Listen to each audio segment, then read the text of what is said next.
जय हिंद दोस्तों आज की इस वीडियो में हम पढ़ेंगे कक्षा 9वीं की गणित का प्रश्नावली 1.2। ठीक ना। तो प्रश्नावली 1.2 को बहुत ही आसानी से पढ़ेंगे और आपको सारे प्रश्न समझ में आएंगे, ये मैं आपको गारंटी देता हूँ। ठीक ना। और कोई भी प्रश्नों में आपको दिक्कत नहीं होने दूंगा। ठीक ना। एक भी डाउट नहीं बचेगा। यहाँ पास आप लोग बस वीडियो को पूरा देखिए। यहाँ पास पहला नंबर प्रश्न क्या कह रहा है, नीचे दिए गए कथन सत्य हैं या असत्य हैं, कारण के साथ अपने उत्तर दीजिए। यहाँ पास हमें सत्य असत्य बताना है, वो भी कारण के साथ बताना है। चलिए बताते हैं। पहला नंबर क्या प्रश्न कह रहा है, प्रत्येक अपरिमेय संख्या एक वास्तविक संख्या होती है। यानी अपरिमेय संख्या वास्तविक संख्या, आखिर ये होती क्या है। ठीक है ना। यहाँ पर सबसे पहले जानते हैं अपरिमेय संख्या या वास्तविक संख्या होती क्या है। अगर आप लोग एकदम गिनती बस आता है ना तो भी आप समझ जाएंगे, ये समझ के चलिए ये वीडियो देखने के बाद। परिमेय संख्या क्या होती हैं, देखिए, जिसे हम p बाई क्यू के रूप में लिख सकते हैं, जिसे p बाई क्यू रूप में लिखा जा सके। ठीक है ना, रूप में लिखा जा सके। आप जानते हैं जैसे कि 3/2, 4/2। ठीक है ना। और एक चीज़ ये होता है क्यों के स्थान पर 0 नहीं होना चाहिए। ठीक है ना। 3/4, ठीक है ना, 3 0 भी एक परिमेय संख्या, क्योंकि 0/1 लिख सकते हैं। और यहाँ पास ये p है और ये है क्यों के स्थान पर 0 नहीं है। ठीक है ना। अब यहाँ पास हम लोग जानते हैं कि अपरिमेय संख्या क्या होती है, तो जिसे p/q के रूप में ना लिखा जा सके। ठीक है ना, जिसे क्या होता है, जिसे p/q रूप में ना लिख सके, ना लिखा जाए, ये क्या होता है, ये होता है आपका अपरिमेय होता है। जैसे कि अंडर रूट के अंदर अगर कोई भी अभाज्य संख्या है वो अपरिमेय संख्या होती है। जैसे कि √3, √5, √7 और जितनी भी आसान धनावर्ती संख्या होती है वो भी अपरिमेय होती है। पाई का मान भी अपरिमेय होता है। ठीक है ना। इन्हें हम p/q के रूप में नहीं लिख सकते हैं। अब यहाँ पास आपका आ जाता है वास्तविक संख्या। आखिर वास्तविक संख्या होती क्या है, तो भैया आपको मैं बता दूं एकदम सरल भाषा में, चाहे परिमेय संख्या हो चाहे अपरिमेय संख्या हो, जितनी भी ये संख्याएं होती है सब वास्तविक संख्या होती है, सब वास्तविक संख्या होती है। समझ गए। जैसे कि मैं आपको बोल दूं कि 3 क्या परिमेय वास्तविक संख्या है, हाँ है। 2 क्या वास्तविक संख्या है, हाँ है। 3/2 वास्तविक संख्या है, हाँ है। पाई एक वास्तविक संख्या है, हाँ है। 0 एक वास्तविक संख्या है, हाँ है। 3/0 क्या वास्तविक संख्या है, हाँ है।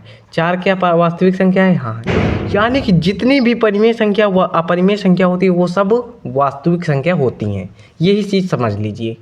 अब यहाँ पास हम लोग समझते हैं अपने प्रश्नों को। ठीक ना। तो यहाँ पास कह रहा है प्रत्येक अपरिमेय संख्या एक वास्तविक संख्या होती है।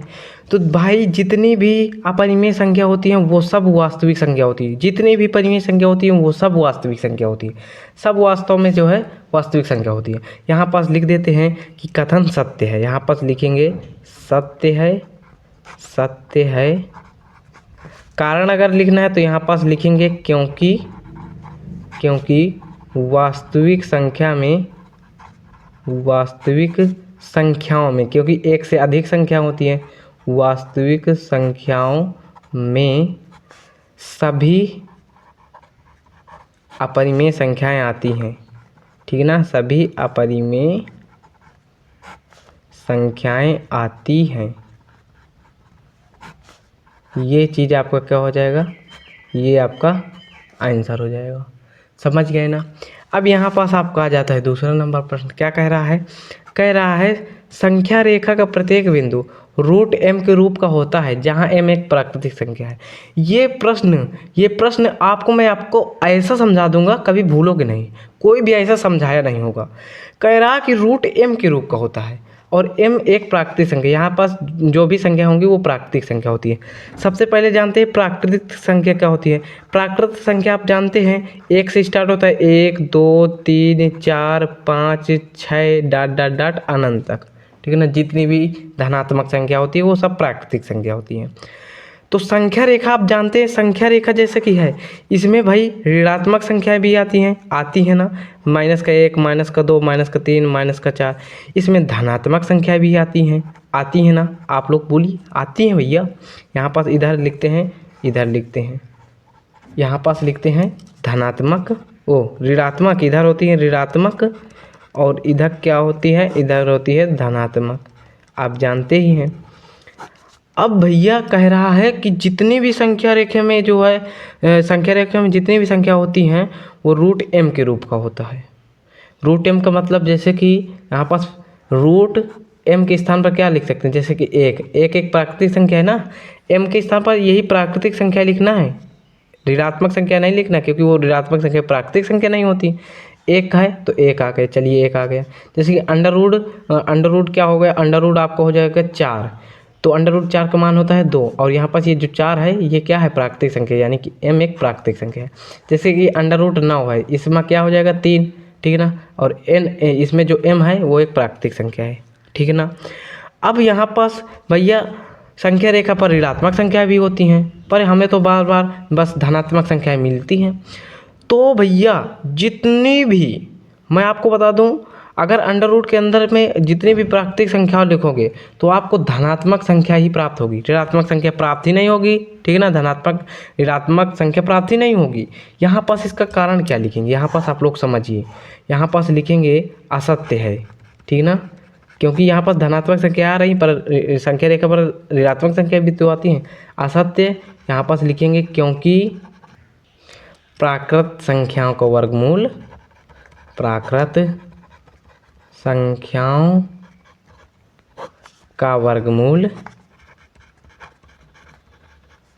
एक ऋणात्मक संख्या नहीं हो सकता। यही आपका आंसर हो जाएगा, नहीं हो सकता, ठीक ना। तो यानी कि यही आपका उत्तर हो जाएगा, यही कारण के साथ उत्तर हो जाएगा। भाई संख्या रेखा पर ऋणात्मक संख्या आती हैं, पर यहाँ पास रूट m के रूप में होगा तो सब धनात्मक संख्या ही आएंगी, समझ गए ना। अब यहाँ पास आपका आ जाता है ये तीसरा नंबर प्रश्न, क्या कह रहा है, प्रत्येक वास्तविक संख्या एक अपरिमेय संख्या होती है, यानी कि जितनी भी वास्तविक संख्या होती है वो सब अपरिमेय संख्या होती है। तो ये कथन कह रहा असत्य, क्योंकि वास्तविक संख्या में परिमेय संख्याएं भी तो आती हैं, ठीक है ना, अपरिमेय के साथ परिमेय भी आती हैं, इसलिए यह कारण क्या है, यह जो है कथन है असत्य। असत्य क्योंकि यहाँ पास लिखेंगे क्योंकि वास्तविक संख्याओं में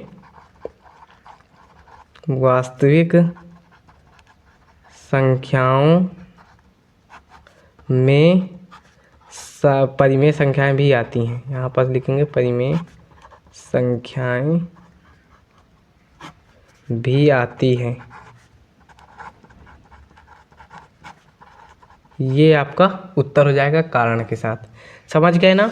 अब यहाँ पास आपका आ जाता है दूसरा नंबर प्रश्न, क्या कह रहा है, क्या सभी धनात्मक पूर्णांकों के वर्गमूल अपरिमेय होते हैं, यानी कि धनात्मक पूर्णांक जितने भी धनात्मक होती हैं, जैसे कि यहाँ पास अंडर रूट के अंदर 1 है, अंडर रूट के अंदर 2 है, अंडर रूट के अंदर 3 है, यानी कि इनका वर्गमूल, ठीक है ना, धनात्मक में लिखना है। अंडर रूट 4 है, अंडर रूट 5 है, अंडर रूट 6 है। तो क्या कह रहा है, क्या धनात्मक पूर्णांकों के वर्गमूल, यहाँ पास हमने धनात्मक पूर्णांक लिख दिया और इसमें वर्गमूल चिन्ह लगा दिया, अपरिमेय होते हैं। तो भैया एक अंडर रूट 1 का मान एक आ जाता है, जो कि एक परिमेय संख्या है, यानी कि ये कथन असत्य है, ठीक है ना। पहले हम पूरा प्रश्न पढ़ लेते हैं, क्या कह रहा है, यदि नहीं तो एक ऐसी संख्या के वर्गमूल को उदाहरण दीजिए जो एक परिमेय संख्या है। तो यहाँ पास हम लोग इसका दे सकते हैं अंडर रूट 2, तो अंडर रूट 2 यानी कि अपरिमेय होता है, अंडर रूट 3 अपरिमेय होता है, अंडर रूट 4 इसका मान हो जाता है 2, जो कि एक परिमेय संख्या, अंडर रूट 5 ही रहेगा, अंडर रूट 6 ये अंडर रूट 6 ही रहेगा। तो यहाँ पास जितने भी धनात्मक पूर्णांक के वर्गमूल होते हैं वो अपरिमेय ही नहीं होते, बल्कि परिमेय भी कुछ होते हैं। जैसे कि अंडर रूट 1 है तो इसमें 1 आया, जो कि एक परिमेय है। जैसे कि अंडर रूट 4 आया, इसमें का मान आया 2, जो कि एक परिमेय संख्या है, समझ गए। तो यहाँ पास लिखेंगे हाँ नहीं, यहाँ पास लिखेंगे यदि नहीं तो एक ऐसी संख्या के वर्गमूल का उदाहरण दीजिए जो एक परिमेय संख्या है। तो यहाँ पास उदाहरण दे दीजिए अंडर रूट 1 बराबर 1, ठीक है ना। बस यही आपका आंसर हो जाएगा, ठीक है ना। यहाँ पास आपको लिखना है तो लिख सकते हैं कि ये अंडर रूट 1 बराबर 1 जो एक परिमेय संख्या है, जो एक परिमेय संख्या का उदाहरण है, परिमेय संख्या का उदाहरण है, ठीक है ना। ये आपका आंसर हो जाएगा। चलिए अब यहाँ पास हम लोग देखते हैं अपना तीसरा नंबर प्रश्न क्या कह रहा है। कह रहा है दिखाइए कि संख्या रेखा पर अंडर रूट 5 को किस प्रकार निरूपित किया जा सकता है। हम लोग संख्या रेखा पर अंडर रूट 5 को निरूपित करके आपको दिखाएंगे। यहाँ पास सबसे पहले क्या करना है, यहाँ पास एक संख्या रेखा खींच लेनी है, ठीक ना। और इसमें जो है इस तरह चिन्ह लगा देना कुछ इस प्रकार से, ठीक है ना, इस तरह। अब देखिए ये संख्या रेखा में 0 इधर माइनस की संख्या होती है, इधर प्लस की 1 2 3 होती है ना। इसके बीच की दूरी आपकी क्या है, 1 सेंटीमीटर। यहाँ पास लिखेंगे पैमाने बराबर हमारे पास क्या है, पैमाना 1 सेंटीमीटर, ठीक है ना। अब यहाँ पर जैसे कि यहाँ से 0 से 1 के बीच की दूरी क्या है, यहाँ पास यहाँ से यहाँ तक की दूरी है 1 सेंटीमीटर। अब क्या करिए, 1 से जो है 90 अंश का कोण बनाते हुए 1 सेंटीमीटर की एक रेखा खींचिए। यहाँ पास हम लोग 1 सेंटीमीटर की रेखा खींच देते हैं, कुछ इस प्रकार से होगा, और ये 90 अंश का बनाता हुआ है। अब यहाँ पास इसको मिला दीजिए, ये वाला बिंदु से मिला दीजिए, ठीक है ना। यहाँ पास मिला दीजिए और यहाँ पास नाम रख दीजिए। इसका नाम दे दीजिए ए, इसका नाम दे दीजिए बी, इसका नाम दे दीजिए सी दे दीजिए, ठीक है ना। और बी और सी के बीच की दूरी हमने क्या ली थी, यहाँ पास 1 सेंटीमीटर ही तो ली थी, तो 1 सेंटीमीटर है। देखिए बी सी की दूरी 1 सेंटीमीटर, ए बी की जो है दूरी 1 सेंटीमीटर। अब हम लोग ए सी की दूरी निकालेंगे कि ए सी की दूरी कैसे निकलेगी। तो आप लोग जानते हैं कि ये समकोण त्रिभुज है, और समकोण त्रिभुज में अगर हमने निकालना है, समकोण के सामने वाला होता है कर्ण, तो हमें कर्ण निकालना है। तो कैसे निकालेंगे, आप लोग पाइथागोरस प्रमेय का सूत्र पढ़े ही होंगे। यहाँ पास लिखेंगे पाइथागोरस प्रमेय से, पाइथागोरस प्रमेय से, पाइथागोरस प्रमेय से क्या हो जाएगा, होता है फार्मूला कर्ण का स्क्वायर बराबर क्या होता है, लंब का स्क्वायर प्लस आधार का स्क्वायर होता है ना। तो यहाँ पास हो जाएगा कर्ण स्क्वायर, यानी कि यहाँ पास AC है, यानी कि AC का स्क्वायर हो जाएगा ना, बराबर लंब आप लोग मान लीजिए AB या BC, ठीक है ना। लंब आधार कुछ भी मान सकते हैं। यहाँ पास लंब हम मान लेते हैं AB, तो AB हो जाएगा, यानी कि AB का स्क्वायर प्लस आधार हम लोग मान लेते हैं BC, तो BC का होल स्क्वायर, समझ गए। अब यहाँ पास क्या हो जाएगा, AC हमें निकालना है, तो यानी कि AC का होल स्क्वायर बराबर क्या हो जाएगा, AB हमारे पास 1 है, यानी कि 1 का स्क्वायर प्लस BC हमारे पास 1 है, यानी कि 1 का स्क्वायर। यहाँ पास क्या हो जाएगा, AC का होल ऑफ स्क्वायर बराबर 1 का स्क्वायर 1 हो जाएगा, प्लस 1 का स्क्वायर 1 हो जाएगा। AC बराबर क्या हो जाएगा, 1 1 2 हो जाएगा, ये स्क्वायर इधर आएगा तो अंडर रूट हो जाएगा। AC बराबर आपका क्या आया, अंडर रूट 2, यानी कि AC की लंबाई जो आई वो अंडर रूट 2 आया। अगर यहाँ पास अंडर रूट 2 निरूपित करने के लिए कहता तो हम लोग निरूपित कर देते, पर हमें अंडर रूट 5 निरूपित करना है, इसलिए हमें थोड़ा समय लगेगा। स्टेप बस यही है। अब आपको क्या करना है, ये जो C है, सी बिंदु से आपको 90 अंश का कोण बनाते हुए 1 सेंटीमीटर की रेखा खींच देनी है। यहाँ पास खींच दिए, ठीक है ना, 1 सेंटीमीटर की। तो ये क्या हो गया, यहाँ पास इसके बीच की दूरी क्या है, यहाँ पास लिखिए 1 सेंटीमीटर, ठीक है ना। तो आप जानते हैं AC की दूरी अंडर रूट 2, और ये इसका नाम दे दीजिए D, ठीक है ना, और A का D का मिला दीजिए, ठीक है ना। और ये 90 अंश का कोण बनाते हुए खींचना है, ठीक है ना, यहाँ पास खींच देना है। तो यहाँ पास 90 अंश का कोण बनाते हुए यानी समकोण त्रिभुज बन गया। असमकोण के सामने वाला होता है कर्ण, यानी कि ये AD क्या है, कर्ण, हमें कर्ण निकालना है, ठीक है ना। और हमें AC और CD तो दिया ही है, तो यहाँ पास हम लोग निकालते हैं। तो आप लोग पाइथागोरस का फार्मूला जानते हैं। यहाँ पास कर्ण है हमारा AD, यानी कि AD का स्क्वायर बराबर क्या हो जाएगा, AC का स्क्वायर प्लस CD का स्क्वायर हो जाएगा ना। यहाँ पास AD हमें निकालना है, तो यहाँ पास क्या हो जाएगा, AD का स्क्वायर बराबर AC हमारे पास अंडर रूट 2 आया था, अंडर रूट 2 लिखिए, या इसका स्क्वायर प्लस CD हमने 1 सेंटीमीटर का खींचा है, 1 का स्क्वायर हो जाएगा ना। यहाँ पास AD का होल स्क्वायर बराबर क्या हो जाएगा, देखिए स्क्वायर से अंडर रूट कट जाएगा, यानी कि 2 प्लस 1 का स्क्वायर हो जाएगा। एक AD बराबर क्या हो जाएगा, यहाँ पास 2 1 3 हो जाएगा, स्क्वायर इधर आएगा तो अंडर रूट लग जाएगा, यानी कि AD बराबर अंडर रूट 3 हो जाएगा ना बच्चों। यहाँ पास AD आपका निकला अंडर रूट 3। अब क्या करिए, यहाँ पास ये D से जो है 90 अंश का कोण बनाते हुए 1 सेंटीमीटर की रेखा खींच दीजिए। यहाँ पास कुछ इस तरह से खींच देंगे, और ये 90 अंश का कोण बनाते हुए, और इसके बीच की दूरी क्या है, 1 सेमी है, ये चीज़ ध्यान देना, ठीक है ना। अब ये क्या करिए, ए से इस बिंदु को मिला दीजिए, यानी कि इसका नाम दे दीजिए ए ई, ठीक है ना, इसका नाम दे दीजिए ए ई। तो यहाँ पास समकोण त्रिभुज का निर्माण हो गया ए डी ई, हो गया ना, समकोण के सामने वाला कर्ण, ठीक है ना। तो यहाँ पास इसको भी निकालते हैं, समकोण ये क्या है, ए ई आपका कर्ण है, यानी कि ए ई का होल स्क्वायर बराबर क्या हो जाएगा, ए डी का होल स्क्वायर, ठीक है ना, प्लस डी ई का होल स्क्वायर हो जाएगा ना। यहाँ पास ए ई का होल स्क्वायर हमें निकालना है, ए डी हमने निकाला है अभी, ठीक है ना, ये देखिए निकाला है ना, ये ए डी हमारे पास √3 आया है, ठीक है ना। तो यहाँ पास हम लोग लिखेंगे √3 का whole of square plus D हमने 1 सेंटीमीटर का खींचा है तो 1 का स्क्वायर हो जाएगा, ठीक है ना। ए ई हमें निकालना है तो ए ई का होल स्क्वायर बराबर, स्क्वायर से अंडर रूट कट जाता है, ये 3 प्लस 1 का स्क्वायर 1 हो जाएगा, क्या हो जाएगा 3 1 4 हो जाएगा। देखिए स्क्वायर इधर आएगा तो अंडर रूट हो जाएगा, √4 आया, ठीक है ना। तो ए ई हमें क्या मिला, यहाँ पास √4 मिला। अब इसी तरह जब तक √5 ना मिले तब तक बढ़ाते चलना है। अब क्या करेंगे, 1 सेंटीमीटर की रेखा खींचेंगे, वो भी 90 अंश का कोण बनाते हुए। यहाँ पास क्या है, 1 सेंटीमीटर की हमने रेखा खींच दी, इसका नाम दे दीजिए एफ, ठीक है ना। एफ को ए से मिला दीजिए, यहाँ पास हम लोग मिला देते हैं। तो यहाँ पास आपका समकोण त्रिभुज का निर्माण हो गया ए ई एफ, ठीक है ना, समकोण त्रिभुज ए ई एफ मिला ना। अब आप लोग जानते हैं यहाँ पास समकोण के सामने वाला कर्ण यानी कि ए एफ हम निकालेंगे, ए एफ बराबर, यानी कि ए एफ का होल स्क्वायर बराबर क्या हो जाएगा, ए ई का होल स्क्वायर, ए ई का होल स्क्वायर प्लस ये क्या हो जाएगा, ई एफ का होल स्क्वायर, ठीक है ना।